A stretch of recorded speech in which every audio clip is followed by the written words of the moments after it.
Welcome to 25 Days of Cardboard on Cardboard Odysseys. I'm Matt, your guide on this festive journey through the world of cardboard games. Each day leading up to Christmas will unwrap a new adventure in collectible card games, board games, and all things gaming related. So grab your gaming beverage, settle into your gaming chair, and let's dive into the joy of cardboard. Welcome to 25 Days of Cardboard, where every day is a game day and every game is a holiday treat. Thanks for watching. Welcome everybody and Merry Christmas. You can thank my sister for giving me these wonderful, they're beard ornaments. They're pretty awesome, if I have to do so myself. So rounding off this 25 Days of Christmas, I think we've got a couple more, but for a special occasion for Christmas, I wanted to kind of go through the year, explore Magic the Gathering, explore what we've had to offer for every set. And I wanted to pick each one of my favorite cards from each set. Tatyova. This is a fairly easy pick for me. It is a 5-cast creature, which is kind of like the top end of like a card I really want in my commander slot. You can have more expensive creatures, and there actually are some in my deck, but they have to do they have to do things that are like so over the top, so insane that like they deserve that spot. Tatyova, and this is from Dominator Remastered, by the way. And it's funny, it's an uncommon, it's a reprint, but it is remastered set, so I think they're all reprints.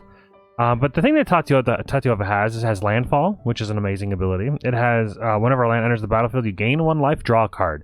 It has life gain, it has draw, and it's in blue-green, the 2 best colors in Magic. So, like, Simic is just so good, so I really don't have to spend too much time on that. It's an uncommon, but it's a pretty cool commander. It isn't broken or insane, but it is very strong, and I think, just great. Next up from Phyrexia will be 1. This is actually a card that when we first talked about it, Bob said that this card's going to be busted and it's going to be insane, and I was like, no way. It costs so much mana. It's 4 different colors. It isn't a cast trigger. It's only enter the battlefield, so if it gets countered, you do nothing. And I have to say I was wrong for sure. Yes, those things are true. If you do cast and it gets countered, that feels bad, and then you're like casting, what does it cost, 7? You're casting 9, then it costs 9. But in Commander, the odds of you having your commander constantly countered is fairly low, especially if you can, back it up with counter magic because you are in blue. So it's not so bad, and especially when you're playing a commander and a high-powered commander, you've got a lot of free counter spells, like Force of Will, for instance. So I can see this card, or I have seen this card do some amazing things in Modern. I've seen it in Commander do some strong things. It's not CDH because it's so much mana and it's 4 different colors, but it definitely is a very strong commander that I will eventually build. I haven't built it yet, but it is. You can just tell by the power level that it's insane. It deserves the 7 mana cost, and it has keyword soup, and it's great. Next up, we've got, this is just a reminder about, this is the Multiverse Legends. Not a reminder, this is I wanted to look at these cards. These are from, Ikoria. These frames, this like the stone and the look of and the appeal of the cards, the aesthetic is amazing to me. I'm talking mainly about, Kahira, Karuga, Loris, Lutri, and Obosh. These 5 cards here, they're not my favorite, but I just wanted to kind of just show them and remind people how cool they are. Let's zoom in a smidgen for y'all. Just admire it a little bit, Next up, we've got Atraxa, Praetor's Voice. I actually choose to go, like when I built this card, there are like a lot of 1/1 counter strategies. I like to build the Super Friends variety. It's not the funnest to play against, but it is really fun to play. Like, obviously, Planeswalkers are very strong, so playing, like, the best Planeswalkers you can play besides Red, it just feels good. So, yeah, that just... It's in 4 different colors. It's in 2 of the best colors in the game. 2 of the best, like, answer colors. So it just really kind of gives you, or I should say, not answers, removal. It gives you answers to everything, Good counter spells, good ramp, good removal, and that's what more do you want, Now the commander kind of has to stay on the battlefield over the course of time, and that does feel bad if it gets removed, but you're playing in a Planeswalker deck, you're going to be fine, because even if it gets removed, you've got, 5, 6, 7 different Planeswalkers that are doing crazy things. It's probably fine. This is just kind of icing on the cake, but she's cool. Then you've got Yarok. This is also from Multiverse Legends. I did pick a couple from the same set as we picked through here because there's just a lot of good cards, and it's hard to pick. Yarok is like a really cool card to play against. Enter the Battlefield triggers is really, really cool to play against. Well, to play with, rather. You can do a lot of like weird kooky things with like Enter the Battlefield lands. Sometimes those aren't the best, but sometimes they're really, really good if you want to get like landfall triggers. So I really like Yarok. It's in the best colors in Magic, blue, black, green, and I firmly believe that. And having to duplicate all the triggers, mainly it's triggers of permanents you control. So it triggers for more things than they. There's an artifact that does a very similar thing, but it's worded differently. So yeah, Yarok is really cool. I really like it. I'd like to build him in a very well, obviously. Enter the Battlefield trigger effects. Like that's how I build it, really. You know, if you could play like Primeval Titan, like that would be real good. But he's banned in Commander, of course. Next up, we've got from March of the Machines, Thalion the Gitrog monster. This card I actually haven't built yet either, but I have seen a few deck lists of it, and there's some really cool like lines that you could do in CEDH. You can go really stacksy, but then you can also go combo-y with like Protean Hulk combo. You can do like really weird like lockout scenarios where like there's a card that says something along the lines of like at the beginning of each opponent's turn they don't draw a card, and you get to like you basically get to draw their cards from the top of their decks, and they never get to draw anymore. I don't remember exactly how it is. I think I have a bookmark somewhere. But the deck list is awesome. Maybe if I remember, I'll put it down in the description if you really like to be really, really sweaty and combo-y. I don't think it's like top tier CEDH. It's probably like B tier because it doesn't have blue, but it's still a really strong combo, and Stacks is a really strong strategy. I don't necessarily know if I like Stacks. I hate playing against it. I've never actually played a Stacks deck, so I don't know how like good it is. But the deck list that I'm talking about, it looked really cool. And it just has a bunch of like playing extra lands every turn is great, and being able to sacrifice creatures or lands and have a draw on a card and have a 4 first strike death touch. It's just, you know, there's a lot of value for 4 mana. Really like it. For March of the Machines, you got Zamone and Dina. Again, best colors of Magic teamer, or not teamer. What is this? Zoltai? That's probably wrong too. Either way, it's black, green, blue, and teamer is actually probably second best, and that's the red, blue, green, if I remember correctly. You know, there's a lot of different names for these things, and I don't know if that's 100% correct. But anyways, I feel like Zoltai's got white in it. So whenever you draw a card, your second card each turn, target opponent loses 2 life and you gain 2 life. That's pretty cool. But then I just have a tap ability. Sacrifice another creature, draw a card. You may put a land from the hand onto the battlefield, and if you have 8 or more lands, you repeat this process. Again, landfall triggers are pretty cool. You can do a lot of cool stuff with landfall triggers. Having a sacrifice ability on a commander with no activation cost is pretty awesome. Getting to draw a card from that is also pretty awesome. Being able to put land in the battlefield, just straight into the battlefield, and not counting towards your land for turn is pretty awesome. Being able to do that twice is pretty great. So yeah, I don't know, just great. A lot of cool things you can do with this commander. Haven't built it yet, but do plan to. You got Obnixilis Captive Kingpin. I did build this deck. I built this deck in a twin-headed giant month, which is not a normal month, but I play in a league every month. The strategy is different. Two-headed giant was the choice, and I went Obnixilis Captive Kingpin because he cares about opponents losing life in increments of exactly 1, and there's a lot of cool little pingers and a lot of like cool like land and card things that you can do to ping your opponents. And I basically just made it so that like I'm just discarding their hand a bunch, and it was great. And he was actually really, really fun. He's a flying trampler that grows very large, and gives you card value as well. So I mean, any infinite combos with all will be 1, so it's pretty good. The One Ring. Not every card on here is a commander, obviously, because this isn't a commander, but it really could be. Even if this was just your commander, you could build an insane deck with this, even if you're playing colorless. Like, this card's just a nutty. I actually foresee this card being banned in commander. I'm not going to lie. I feel like with the criteria that they've given of how they do bannings, this card really ticks all of the boxes that they would ban for. It can be played in literally every single deck. It is just good in every way. Has indestructibility, which is kind of bonkers. If it didn't have indestructibility, it would be like significantly less powerful. But just having the indestructibility on top of everything else is just wild. The drawing of is insane. There was a game that I watched where like 4 people had the One Ring on the battlefield, and it was a CDH style deck. It was from Play to Win. They're another YouTuber. Shout out to them. They're great. One of the videos that they had, it was insane with the One Ring. Everybody had a One Ring. Everybody had counter spells. Everybody had draw engines. Everybody was just drawing. Like, it was just the interaction this card allowed was entertaining to watch and pretty cool. It was like the most interactive CDH game I've ever seen. But it is just too strong. It's too powerful. You start at 40 life. The life loss is like nothing. Who cares? Yeah, it's just Seedborn Muse in the One Ring is wild. It's just great. But yeah, I think it'll see a banning. We got Sauron, Lord of the Rings. This I actually have done 2 deck techs on within like 2 weeks. So you can see that I really like it. It's Grixis. It's actually not the best colors in Magic, but it has two of the best colors in Magic. Well, it has one of the best colors in Magic and one of the best like removal spells in Magic, or colors in Magic. Red is okay. I don't know. Red and white are like my 2 least favorite colors. They're not terrible, but you know, I like to use them in Splash, you know, because they have some good cards, but not all, the strategies typically don't jive with me. Like Boros, I don't know, it just doesn't. Meh.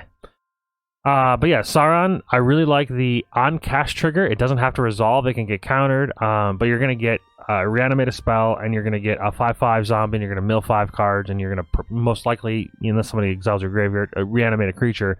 It does cost 8 mana, but I think that like even if your commander doesn't resolve, the fact that it will go back to your command zone allows you to do it again the next turn for 10, and you mill 5 more, and you get the Massworks 5. Like, it's just, it's a reoccurring threat. I play it as a Reanimator style commander. I think this is going to be actually, I know for sure this is going to be a deck that I make another version of that is just like no budget, just balls to the walls, crazy. And I'm excited for that. So another cool commander, and this is from Tales of Middle-earth. You've got from Commander Masters, Zuladuck Void Gorger. I actually did build this deck, and I think I've done a deck tech on it as well. The deck is actually fully built right here. Boom. You can actually see Zuladuck. Boom. I have not actually played it against a person yet, but I've like kind of simulated against commander raids, and I've played it like a, you know, shadow played it or whatever you want to call it. And it is very fun. It has Cascade, which is great. Cascade is one of my favorite things in Magic. It's just super fun, super random, and yeah, pretty awesome. So I'm excited to actually be able to play this commander whenever either the league allows it, or if our group stops playing Frosthaven and actually starts going back to Commander. Because we were playing Commander every day. We got Maelstrom Wander, also from Commander Masters. This is like a reprint. It's just a very strong card. Giving your creatures haste. It has Cascade. It's in Teamer, best colors in Magic. Minus the red. If you just add in, black, you'll be good. Yeah, so it in the deck, it works out really, really well. You get tons of Cascade. I just build it as Cascade. I typically build Animar as my Cascade commander, but I've seen him as Cascade commander, and again, he's in a similar situation as Sauron, where the cast triggers are all that matter, and that's like you just want to keep casting Maelstrom Wander as much as possible. So really awesome from Commander Masters. Next one here, the last one here, another one I haven't built, but I actually do want to build, and my buddy has it in his deck, but he hasn't built a card specifically around her. Mirren of the Clan Naltooth, still from Commander Masters. I've never dealt with experience counters, and this is just kind of another reanimated experience where you're trying to get experience counters and then bring creatures back from the graveyard. Otherwise, get it back to your hand. So you're getting value regardless. I really, really like the color combinations black-green. I have some really cool stories about black-green commanders in Standard, or not commanders, black-green cards from back in the day when I played Standard. It was my pet colors, so that's what I played, and I actually had some pretty good luck with it. So this is a card that I will eventually build, and I like the aesthetics of it. It looks very cool. We got Sithis Harvest Hand from also Commander Masters. Obviously, Commander Masters, there's a ton of Commander cards in it, so it's hard to pick. Sithis is just super good value. It's kind of insane to me how, like, it's very basic, but like how explosive white-green can be with this combination of cards. Enchantments are wild. Being able to gain a life and draw a card from every enchantment you play is just bonkers. It only costs 2 mana, which is insane. It's a 1/2, so it doesn't immediately die to Orcish Bowmasters, which is great. Yeah, just it's every time I've played it, I've had a blast just casting tons of enchantments, drawing tons of cards, gaining a decent amount of life, and just, yeah, really fun to play. The next two cards, we've got Rowan. I'm gonna loop them together. Rowan and Will, Scion of War. The reason why is because their strategies are fairly similar. One gaining life and one losing life, and then discounting your spells based on that. And I like that they're in different colors, so there's different strategies and how you do it. But at the end of the day, you're gonna typically do the same similar things. You're just trying to cast big X spells or big spells in general, really. For super cheap, and that's pretty cool. Similar to like Rakdos, Lord of Riots, another cool card like that. But yeah, one thing I wished is like this has Vigilance for the white-blue one. I kind of feel like Rowan should also have Vigilance because it has a tap ability, and like you'll never attack with her because you want to continue to do your tap. I don't know. The Vigilance on Will just seems. I'd rather just have Vigilance on both. I guess it makes sense because of the colors, but you know. Anyways. We've got Talion, the Kindly Lord. This is another card that I haven't gotten a chance to play or build a commander around, but this seems bonkers to me. Absolutely nuts. It's just a 3/4 flyer, right? But it has this thing where you choose a number between 1 and 10. Should have really been any number, but whatever. They left it as a limit. But choose a number between 1 and 10, which is most likely going to be 1 or 2 in like a CDH style pod, I guess you'll call it. And then, of course, probably around 2 or 3 if you're in more towards the standard casual group.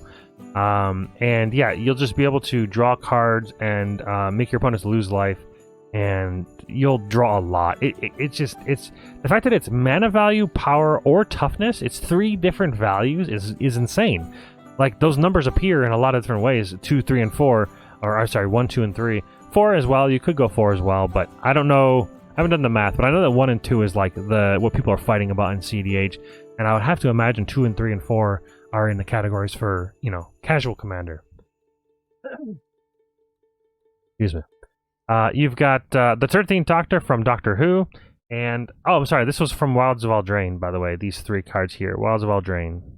Then you've got Doctor Who, the 13th Doctor. It was kind of hard for me to pick a Doctor. The one that does Suspend is pretty cool, and I just don't... Timey-wimey, I don't want to ever say those words. I'm sorry, but like it just sounds silly. It kind of sounds like I'm like baby talking, and I don't really like baby talk, and it's just... No, don't like it. So, didn't want to pick that one. So the 13th Doctor is kind of Animar-esque, in a way, sort of. If you build it with Cascade Shell, you can do a doctor, like a paired companion doctor, and go 3 colors. So you could go Tamir if you wanted to, with the one doctor that lets you pick any color and like duplicate or doubles the number of. I guess that would be. I think she. I don't remember if she's white or if she might be colorless. I'm not sure, but either way, you could pick a companion with this doctor and you can go 3 colors. And I would probably go Cascade because that's what I like. And casting spells from Cascade is casting stuff from Exile, which gives the 1/1 counters. The problem is that like you really can't. I don't really know. You might be able to, but like the untap ability at the end step, you'd have to do something with that. And I don't know if like Cascade creatures really have tap abilities. They don't really. They just Cascade. So probably Cascade's maybe not the best play, but I don't know. I haven't looked into it, but it's the colors I like, and it has a similar ability that I like. So on like untapping your permanents, it seems insane. Just get counters on them. Any counter, by the way, not just 1/1s. From the Lost Caverns of Ixalan, from the actual core set, when I first read this card, I actually thought it was the other Ghalta, the one that costs less mana for like the power and toughness of the creatures that you have. But then I like later on, down like a week or 2 later, I actually read the card because I just see Ghalta and I'm like, oh, they reprinted Ghalta. It makes sense. He's a dinosaur, but like I didn't really care for that Ghalta very much. He's a big dirtly dinosaur, but he doesn't really do much, you know. But this Ghalta, on the other hand, is a big dirtly dinosaur that does a ton. When he enters the battlefield, put any number of creature cards from your hand onto the battlefield. That's pretty dang good. There's a strategy that my buddy uses. He's like a mono green, and he's just like his whole goal. It's the guy that like you flip and like all of your force tap for the mana equal to the number of force you control, and he can flip it fairly easily. So then once he does that, he has like 1,000,000 mana, and then he can draw 1,000,000 cards, and then like with Ghalta, you only need 1,000,000 mana. You just play the Ghalta and like dump your hand. You ain't gotta worry about counting all the mana. You can use your mana for other stuff. Like like Overwhelming Stampede or whatever the other Finale of Devastation, stuff like that. So yeah, he's just a cool, dirtly, big, dumb dinosaur, and I can see him being not necessarily commander worthy. I mean, he could be, because then you could just worry about focusing on like specifically on like bloating your hand up to then cast him and then play it. But you are mono green. But I can definitely see in a 99 and a ton of different decks doing like tons of cool things. You can reanimate him because enter the battlefield. It's just pretty cool. Next up, another card from the Caverns of Ixalan. This card is a little unsolved for me because I haven't really looked into it too much. But I wanted to build. It's 2 mana for an 8/8, and that's all I'm really looking at. The other, like, he can't attack or block. That's fine. What I'm looking at is like Disciple of, I think it's called Disciple of Bolas, where like it comes into the battlefield, you sacrifice a creature, and you get to draw cards equal to its like power or toughness, and like using those kind of effects to use your commander to like have this like big value play. Stuff like that. I feel like this card could be utilized in that way, where you're paying 2 mana and you're getting a monstrous creature, and then you could just recast it for 4 and like regain some value or gain more value based on his power and toughness. That's kind of how I'm looking at him. He does have another ability on him that draw ditches, which is cool, so you could probably use him as like a sort of reanimator commander as well. That's where I'm looking at with him. I haven't looked into it too much, but it looks interesting. When I see 2 mana 8/8, it makes me think, you know? So, cool card. Then we've got Hawkball. This is from the Commander series. Hawkball, I'm not normally a Merfolk guy, but because it's, you know, it's blue-green, I gotta like look at it. And when I looked at it, I'm like, okay, Explorer is kind of... It's not bad. It's sort of the randomness of Cascade, but like just not as powerful. But it does do a lot of ramping and +1/+1 counters. So I don't know. I'll look into like building a deck with this. I'm not sure how. We've got to do a tribal month this in January, and I have to pick a tribe. Merfolk might be it, but I have the commander we pick is a 5-color commander, so I don't know. Maybe it's Slivers. Who knows? Because I don't think I'd have Sliver or Merfolk in every color. Probably just blue-green. But I have no idea. So yeah, this will be like when I delve into Merfolk. I'll probably pick this guy. And then last but not least, the Indominus Rex Alpha from the Jurassic World Collection. This card, when I first read it, I like had to keep reading it because I'm just like, this is insane. Whoops. This is insane. Like it does so many things for so little mana, like 5 mana, and it's a 6/6, so it's already like decent value in power and toughness. Enters the battlefield, discarding a number of cards, cool. Enters the battlefield with a flying counter if a creature card was discarded with flying. And the same is true for a first strike, double strike, death touch, hexproof, haste, indestructible, lifelink, menace, reach, trample, and vigilance, which is all pretty awesome. Haste is included, which is great. And then the thing that I care about, honestly, I don't even care about the counters. Like, I kind of, like, it matters, but the thing I care about most is that enter the battlefield trigger, that you draw a card for each counter on it. And that right there is massive. And there's so many things, like flickering Indominus Rex and like cycling through your hand, dumping things into your graveyard. These colors, love that. Black, green, blue, it's the best colors to do that in. You'll churn through your deck so fast by flickering this guy and then just ditching stuff, reanimating. Like, it's just, I love it. This card is going to be bonkers. I can't wait to build it. Basically, whenever I'm allowed to, I want to do it. Hell, maybe I'll go dinosaurs and I'll use this as like secret commander and just have a bunch of tutor spells and just like do my best to try to get this guy out. It'd be a little weird, but you have to have like 20 different dinosaurs in the deck. And I know there are some dinosaurs with like really good keywords, but I don't know if it'd be as good. Anyways, that's the last card. This card, like, I really want to build really soon, but we'll see. Thanks for watching, everybody. Hope you guys enjoyed. Thanks for hanging out. If you're just listening in the background, like that's how I watch. You know, I watch videos. I just have it off in the background playing video games. So yeah, thanks for watching, and hope you guys have a wonderful New Year's. And I think we'll have a couple more videos out, and then off to a new 2024. Merry Christmas, everybody. And, see you next time.